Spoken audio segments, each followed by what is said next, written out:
Be not afraid, only believe. When you just don't have an answer for the trouble that you're going through, the sickness you have, the plague you have, the mental roadblock you're having, be not afraid, only believe. Believe that Jesus will pull you out of that mental roadblock, out of that physical sickness, out of that loss of a family member, out of that divorce, out of that injury,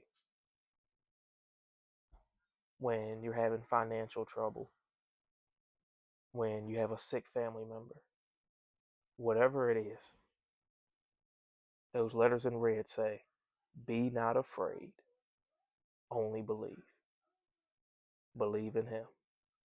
Jesus Christ is King. He died for us. He saved us from sin. And not only do I want to talk about how we only need to believe, many times in the gospel, people had been brought healing due to their faith. And Jesus says, by your faith you've been healed, or it's also a couple pages before this, I think is Mark chapter 3, where the men, I just made a video on it, they were bringing their friend down, their sick friend. They broke down the roof just to bring their sick friend down to Jesus. And it says when Jesus saw their faith, you see, Jesus sees their faith. He sees that they believe.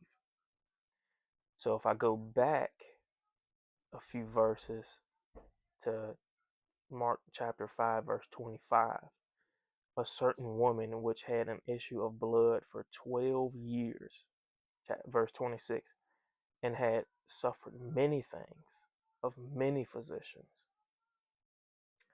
She had a blood issue, to summarize it, and she had it for 12 years, and she actually was getting worse. But she heard, this is verse 27, she heard of Jesus, and she touched his garment. And she said, if I may touch nothing but his clothes, I shall be whole. And straightway, this is verse 29, the fountain of her blood was dried up. That was her faith. Of course, the power came from Jesus. He is God. But he brought her that healing because of her faith. So always remember, folks, what I'm talking about here, the main moral of this video, what I'm preaching on is, be not afraid,